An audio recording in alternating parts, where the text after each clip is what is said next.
जी अस्सलाम वालेकुम। की हाल है जनाब साहब दोस्तां दा। उम्मीद करना तुसी सारे बिल्कुल ठीक होवोगे और मैं भी अल्लाह दे फजलो करम नाल बिल्कुल ठीक ठाक हाँ। ਇਹ ਜਿਹੜੀ ਤੁਹਾਨੂੰ ਮੇਰੇ ਪਿੱਛੇ ਫਸਲ ਨਜ਼ਰ ਆ ਰਹੀ ਏ ਇਹ ਜੋਦਰੀ ਦੀ ਏ ਔਰ ਦੂਸਰੇ ਪਾਸੇ ਜਨਾਬ ਉਹ ਸਾਹਮਣੇ ਸੂਰਜ ਦੇ ਥੱਲੇ ਬਿਲਕੁਲ ਜਿਹੜੇ ਨਜ਼ਰ ਆ ਰਹੀ ਏ ਫਸਲ ਉਹ ਕਣਕ ਦੀ ਫਸਲ ਏ। ਤੁਸੀਂ ਆਖੋਗੇ ਕਿ ਯਾਰ ਕਣਕ ਦੀ ਫਸਲ ਔਰ ਉਹ ਵੀ ਅਗਸਤ ਦੇ ਮਹੀਨੇ 8ਵੇਂ ਮਹੀਨੇ 'ਚ ਇਹ ਬੰਦਾ ਉਂਝੇ ਝੂਠ ਮਾਰ ਰਿਹਾ ਹੋਣਾ। ਲਿਹਾਜ਼ਾ ਮੈਂ ਤੁਹਾਨੂੰ ਬਿਲਕੁਲ ਨਜ਼ਦੀਕ ਜਨਾਬ ਜਾ ਕੇ ਵਿਖਾਣਾ ਕਿ ਮੇਰੇ ਰੱਬ ਦੇ ਕਰਮ ਨੇ ਪਾਕਿਸਤਾਨ ਵਿੱਚ ਮੁੰਜੀ ਲੱਗਦੀ ਪਈ। ਹੁਣ ਇੱਥੇ ਇਹ ਕਣਕ ਖੜੀ ਔਰ ਇਹ ਬਿਲਕੁਲ ਤਿਆਰ ਹੈ ਵਢੀਣ ਨੂੰ। ਉਹ ਵੀ ਤੁਹਾਡੇ ਨਾਲ ਬਿਲਕੁਲ ਨਜ਼ਦੀਕ ਜਾ ਕੇ ਸ਼ੇਅਰ ਕਰਨੇ ਆ। ਔਰ ਉਹ ਜਨਾਬ ਸਾਹਮਣੇ ਡੇਰੇ ਨੇ, ਟਰੈਕਟਰ ਖੜੇ ਨੇ ਔਰ ਉਹ ਜਿਹੜੇ ਉਹ ਚਿੱਟੇ ਤੁਹਾਨੂੰ ਨਜ਼ਰ ਆ ਰਹੇ ਨੇ ਛਾਪਰ ਜੇ ਗੋਲ, ਉਹਨਾਂ 'ਚ ਇਹਨਾਂ ਨੇ ਜਾਨਵਰਾਂ ਦੀ ਵਾਸਤੇ ਸਪੈਸ਼ਲ ਸਰਦੀਆਂ ਵਾਸਤੇ ਖੁਰਾਕ ਰੱਖੀ ਹੁੰਦੀ ਹੈ। ਇਹ ਜਨਾਬ ਬਿਲਕੁਲ ਮੈਂ ਕਣਕ ਦੇ ਵਿੱਚ ਆ ਗਿਆ। ਇੱਥੇ ਤੁਹਾਨੂੰ ਵਿਖਾਉਂਦੇ ਆ। ਆਵੋ ਲਾਈਵ ਤੁਹਾਨੂੰ ਜਨਾਬ ਮੇਰੀ ਵਿਖਾਈਏ ਕਿਉਂਕਿ ਕੋਈ ਚੀਜ਼ਾਂ ਹੁੰਦੀਆਂ ਨੇ ਉਹ ਮੈਨੂੰ ਬੜਾ ਅੱਛਾ ਲੱਗਦਾ ਤੁਹਾਡੇ ਨਾਲ ਸ਼ੇਅਰ ਕਰਦੇ ਆ। ਔਰ ਯਕੀਨ ਕਰੋ ਇਹ ਵੇਖੋ ਹੁਣ ਇਹ ਕਣਕ ਦੀ ਫਸਲ ਹੈ। ਵਾਹ ਜੀ ਵਾਹ ਕੀ ਬਾਤ ਹੈ ਨਾ। ਵੇਖੋ ਹਾਂ ਇਹ ਸਭ ਮੇਰੇ ਰੱਬ ਦੇ ਜਨਾਬ ਮੇਰੀ ਮੌਜਜ਼ੇ ਨੇ। ਕਿਧਰੇ ਵੇਖੋ ਕਣਕ ਕਿਧਰੇ ਜਨਾਬ ਮੇਰੀ ਮੁੰਜੀਆਂ ਲੱਗਦੀਆਂ ਨੇ ਪਿਆ। ਹੁਣ ਪਾਕਿਸਤਾਨ ਵਿੱਚ ਮੁੰਜੀਆਂ ਲੱਗਦੀਆਂ ਨੇ ਪਈਆਂ। हैरानगी वाली तो गल है। यह जनाब मेरी है फसल तुहानू टोटली जी मेरे पिछे नज़र आ रही है सब कणक की फसल है। और जितना भी इधर पिछा मेरे जितों ताई परा झील है उस पूरा सब कणक की फसल है। यह सारी वो जोदरी है तो मजीद जनाब अगे भी चलने हैं। और यह जनाब तुहानू डेरेदारी खाली विखाण वास्ते यकीन करो मैं बड़ा पैंडा करके आया जे इस वीडियो वास्ते। और ओ सामने गावां नज़र आ रही ने।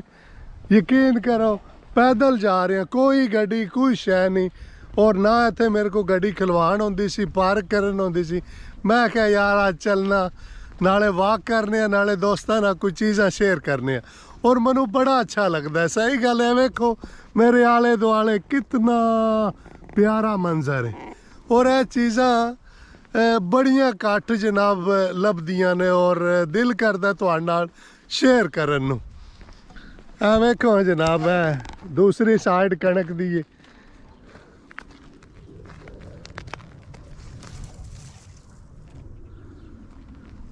हुण जनाब मजीद अगे चलने आ उत्थे गावां दे कोले। हाँ जी दोस्तों यह जनाब बिल्कुल मेरे पिछे कणक दे नाल गावां ने सारियां बजियां हुई। और ये समझो जिकन असी पाकिस्तान बैक नहीं भाली दी ये हिसाब है। तुहानू मैं बिल्कुल ए वेख रहे हो थोड़ा क्लोज करके विखा रहा कि ए जनाब सारियां जड़ियां ने गावां हर किस्म की गां है। और दूसरे नंबर ते उन्हां दे पानी कांजी का सिस्टम है। तो बहुत ही जनाब मेरी एक जिथों आखीदा ना जिन्हों कि बड़ी प्यारी लोकेशन है। और वेखो तुसी कितना प्यारा मंजर है।